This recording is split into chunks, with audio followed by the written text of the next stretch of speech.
Sebelumnya saya ingin mengenalkan diri dulu. Nama saya Dr. Darmawansyah, Kepala Puskesmas Taliwang. Jadi terkait dengan program kami yang saat ini yang masih berjalan sampai akhir ini, saat ini adalah kalau melihat tren kasus, ternyata kasus rabies itu masih tetap ada. Jadi kalau melihat angka ini sepertinya bertambah terus sampai dengan saat ini sudah 106 ya, 6 kasus. Nah, jadi fokus fokus sebenarnya untuk pencegahan dan penanganannya memang lebih dititik beratkan ke lintas sektoral. Nah, kami di Puskesmas hanya menangani korban gigitan saja, memberikan vaksinasi, memberikan serum jika diperlukan, dan mengawal pasien gigitan tersebut sampai tuntas dengan vaksin ketiga. Nah, jadi himbauan kami mungkin lebih ke lintas sektoral ini bagaimana memberantas penyebab hewan hewan penyebab penyakit rabies ini atau GHPR ini. Kemudian yang masih pernah ada biasanya DBD, malaria. Tetapi tren saat ini DBD menurun karena mungkin belum mulai memasuki musim hujan ya. Tapi nanti biasanya di awal atau di akhir tahun kasusnya meningkat drastis ya. Dinas terkait siapa yang menangani rabies ini? Untuk rabies partner kami lintas sektoral, dinas peternakan dan pertanian. Sebetulnya sudah ada gerakan, sebenarnya sudah ada semacam gebrakan terkait bagaimana memberantas itu dengan mereka bekerja sama dengan Perbakin kalau salah. Jadi Perbakin membuat jadwal yang turun ke desa masyarakat untuk melakukan pembasmian hewan-hewan yang memang mungkin tidak ada pemiliknya yang berkeliaran. Nah, itu sudah cukup bagus, cuma mungkin belum masif, mungkin ya belum merata. Kadang ada dilemanya juga sih. Di sisi lain komunitas pecinta anjing juga mungkin agak-agak keberatan juga kalau mungkin dia. Jadi disitulah dilemanya sudah. Kalau yang terdata di kami yang terus kita pantau ini ada 106. Nah, dari 106 itu sudah beberapa sampel yang diambil, ternyata ada 35 yang positif rabies. Nah, 106 ini belum termasuk di daerah lain. Nah, seperti di Seteluk, mungkin Petotano, Rewel, Maluku Songkang, semua sudah zona merah. Nah, jadi ini sebenarnya KLB, sebenarnya kejadian luar biasa yang karena sampai saat ini belum ada penyelesaian gitu. Nah, yang menjadi bahayanya lagi, masyarakat sudah menganggap ini itu biasa. Padahal ini bukan kasus luar biasa, ini kasus luar biasa gitu. Menurut dokter sendiri, kira-kira langkah apa yang harus dilakukan ketika kita mulai terkena gigitan hewan rabies ini? Kalau untuk penanganannya sesegera mungkin membawa yang bersangkutan ke atau korban itu ke puskesmas atau minimal dilakukan pencucian dengan air yang mengalir. Itu langkah yang pertama. Kemudian luka gigitannya karena ini terkadang macam-macam, bisa di tangan, kaki, bahkan ada yang sampai di leher, bahkan sekitar mulut juga pernah ada. Nah, jadi kita membersihkan dulu bekas gigitannya karena disitulah ada virusnya. Jadi dibersihkan dengan larutan cairan. Setelah itu melakukan vaksinasi. Kalau lukanya sangat luas, bersinggungan dengan darah-darah vital, biasanya digunakan serum. Nah, serum ini ya selektif lah penggunaannya. Untuk kasus-kasus darurat dan berat atau parah, maka penggunaan serum diperlukan. Tapi kalau sifatnya tidak terlalu parah, kemudian vaksin 3 kali itu sudah cukup. Dan alhamdulillah sampai saat ini dari yang semua yang kami vaksin tidak ada yang menimbulkan gejala, semua terkendali. Ada yang bahkan sampai meninggal, dok? Sampai saat ini tidak ada, mudah-mudahan jangan sampai ada lah ya. Saat ini Ada himbauan khusus kepada masyarakat? himbauan kami Mungkin lebih ke arah pencegahan saja. Berhati-hatilah kalau keluar dari rumah, apalagi daerah-daerah tempat tinggal kita itu ditinggali banyak anjing, karena anjing rabies itu pasti dia mengejar. Ciri khas itu adalah ketika melihat manusia itu bukan dia takut, tapi dia lari mendekat atau mengejar itu, dan biasanya loncat, yang digigit bagian-bagian atas, bukan kaki biasanya. Itu menjadi ciri khas loncat seperti serigala itu, dan jadi dari atas ke bawah. Jadi Satu langsung.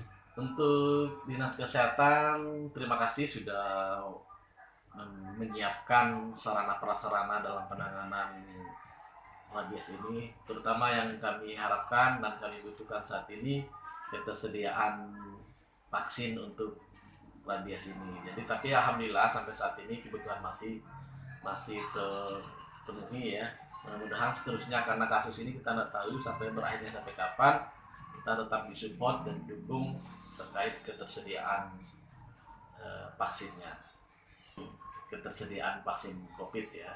Alhamdulillah sampai saat ini untuk rabies tercukupi, cuma untuk vaksin COVID sudah mulai agak-agak langka.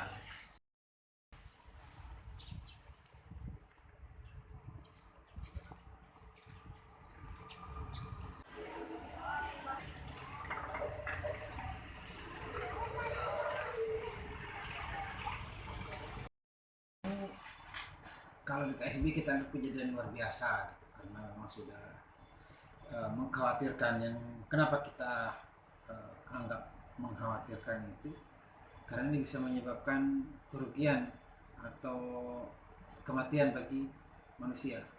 Rabies ini kan penyakit zoonosis, jadi penyakit yang menular dari hewan ke manusia atau sebaliknya dari manusia ke hewan. Jika dia tidak ditangani dengan baik dan sudah timbul gejala, maka 99% orang ini nggak bisa diselamatkan, meninggal. Nah, itulah sebabnya kenapa kita harus sangat serius untuk menangani ini. Nah, penanganannya kan macam-macam. Kalau terkait dengan apa namanya hewannya, maka itu menjadi tugas kita, tugas dinas pertanian, karena di sini kan ada peternakan, ada keswannya. Kemudian kalau dia terkait dengan penanganan manusia yang tergigit, itu adalah dinas kesehatan, karena punya perangkat, ada puskesmas, ada rumah sakit segala macam. Nah, ada juga penanganan lain yang kita lakukan, misalnya sosialisasi ke masyarakat. Kita punya kader siaga rabies namanya Kasira. Cuman hanya beberapa desa masih di Kecamatan Taliwang yang membantu kita untuk melakukan sosialisasi, KII, kemudian ya penanganan lah jika terdapat gigitan itu. Jadi kalau sampai dengan saat ini memang masih terjadi gigitannya, tapi sebenarnya bukan itu masalahnya. Masalahnya adalah bagaimana jika ada gigitan itu bisa kita tangani dengan baik dan cepat. Karena kalau tidak ditangani segera, dalam jangka waktu beberapa hari dia menimbulkan gejala, orangnya tidak tertolong. Kalau dia positif gigitan, apa maksudnya? Atau aturan-aturan yang sudah di Kalau nggak ada sih, yang ada itu kita tidak menetapkan bahwa rabies itu merupakan kejadian luar biasa. Dan melalui keputusan bupati bahwa ini merupakan kejadian luar biasa. Artinya penanganannya pun luar biasa dan sangat serius. Kita kan punya cara bagaimana menangani rabies itu. Kalau terkait dengan anjing, yang pertama vaksinasi. Kalau dia sudah divaksinasi, ini kan rabies ini menularnya anjing yang sudah terkena ini menggigit. Kalau dia tidak menggigit manusia, menggigit anjing yang lain, ya kan, menggigit anjing yang lain. Kalau anjing ini tidak divaksin, maka anjing ini akan menularkan ke yang lain. Nah, anjing yang menggigit ini biasanya dalam waktu sekitar 2 minggu, ya, 14 hari ini akan mati. Tapi dia sudah menyebarkan ke orang lain, ke hewan-hewan yang lain. Yang parah itu dia menggigit manusia. Karena penyakitnya akan menular dari hewan ke manusia. Manusia, kalau dia tidak ditangani dengan baik, tidak divaksin, tidak di VAR namanya, yang tergigit ini, itu bisa menyebabkan kematian. Dia VAR-nya ada sekitar 3 kali. Ya, 3 dosis. 3 dosis diberikan, dosis pertama pada saat hari ke-0, pada saat kejadian itu, kemudian 1 minggu, 7 hari ya, 7 hari sama 21 hari, ya 3 kali. Kalau dia tidak ditangani seperti itu bisa menyebabkan kematian. Nah, jika dia anjing ini sudah menggigit yang tidak divaksin ini, atau anjing, kucing, ada kera misalnya, yang menyebar rabies itu. Kalau anjing ini tidak divaksin, maka dia berpotensi juga menyebar ke anjing-anjing yang lain atau menggigit manusia kita ini. Nah, itu kan yang paling parah, yang paling bahaya kita khawatirkan. Nah, yang kita lakukan itu adalah melakukan vaksinasi ke semua anjing yang ada, populasi anjing sama kucing. Nah, sampai saat ini targetnya sebenarnya minimal itu adalah 70%. Kita sudah mencapai 71% lebih. Nah, di dalam proses vaksinasi ini itulah kita melibatkan desa, kita melibatkan Babinsa, kita melibatkan Babin Kamtimas Indonesia bersama-sama. Ada juga istilahnya pengumpulan sampel, kontrol populasi namanya, misalnya kayak apa istilahnya kalau surveillance ya. Jadi beberapa ada yang kita batasi jumlah populasinya sehingga menjadi berkurang. Itu juga melibatkan ada Pol PP, ada TNI, ada dari kepolisian segala macam. Ada desa juga mendampingi. Jadi mereka kasih tahu bahwa anjing mana yang tidak punya, anjing mana yang berpemilik, mana yang tidak. Jadi tidak mereka jalan sendiri desa ini. Tetap kita yang mengajak. Jadi kita berikan dia jadwal. Oh, ini akan kita turun kapan gitu untuk vaksinasi atau surveillance desanya. Seperti itu. Jadi mereka tidak ada kawit seperti yang Bapak maksudkan itu. Hewan ini kan mereka dari sisi kesejahteraan hewannya mereka. Tapi mereka nggak buta istilahnya. Kalau ada orang yang membunuh atau menembak anjing gitu tanpa alasan yang jelas, bukan mereka tiba-tiba mau marah atau mau nuntut gitu, enggak. Mereka juga melihat kasusnya seperti apa. Kayak kasus rabies ini mereka nggak mempersoalkan, karena memang itu yang harus dilakukan sepanjang dilakukan dalam jalur memperhatikan kesejahteraan hewan itu. Jadi misalnya kalau kita membunuh dengan memukul begitu ya nggak boleh lah. Ya, jadi harus misalnya menembak dengan sekali itu ya sudah harus itu. Jadi kesejahteraan hewannya tidak tersakiti istilahnya. Nah, himbauan kepada masyarakat itu yang pertama, kalau belum melakukan vaksin HPR-nya, hewan pembawa rabiesnya divaksin. Dulu untuk meningkatkan laju vaksinasi kita memberikan insentif kepada pemilik anjing itu 15.000 ya. 15.000 per ekor. Siapa yang mau vaksin anjingnya. Jadi cepat realisasi kita kan.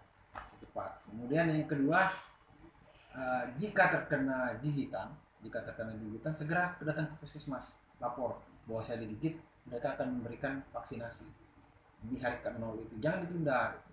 Nah, misalnya yang pertama ya untuk pertolongan pertamanya, kalau di desa yang sudah ada kasira ya akan dilakukan penanganan awal, misalnya diajarkan bagaimana kalau tergigit dicuci pakai sabun di air mengalir selama lebih kurang 15 menit ya, selama 15 menit dicuci. Nah, baru dibawa ke puskesmas untuk ditangani, untuk diberikan vaksin pertama. 1 minggu kemudian ya harus mau melakukan vaksin kedua. 21 hari harus mau melakukan vaksin ketiga agar bisa ditangani dengan baik. Apalagi kalau misalnya sudah ditangani dia gitu di sini, kayak dulu di Labuan Lalar itu, Lalar Liang itu yang tergigit itu bukan di VAR lagi, itu di SAR namanya, serum. Kalau nggak di serum dia akan lambat penyebarannya, virusnya itu kan sangat cepat karena kan dekat dengan otak, dia menyerang otak. Nah, terutama yang positif. Jadi kemudian kalau ada gigitan ya segera dilaporkan. Anjingnya kalaupun dibunuh jangan dibuang atau jangan dikuburkan, kita ambil sampelnya untuk kita bawa ke lab. Seperti itu. Jadi permasalahannya adalah Bali saja yang sudah bertahun-tahun itu, puluhan tahun dia terkena rabies, belum bisa ditangani sampai sekarang, belum bisa habis. Jadi kasus gigitan itu pasti akan ada. Yang penting dia terkontrol, melandai, dan tahu kita masyarakat itu bagaimana cara menanganinya atau menghadapi jika ada kasus gigitan itu.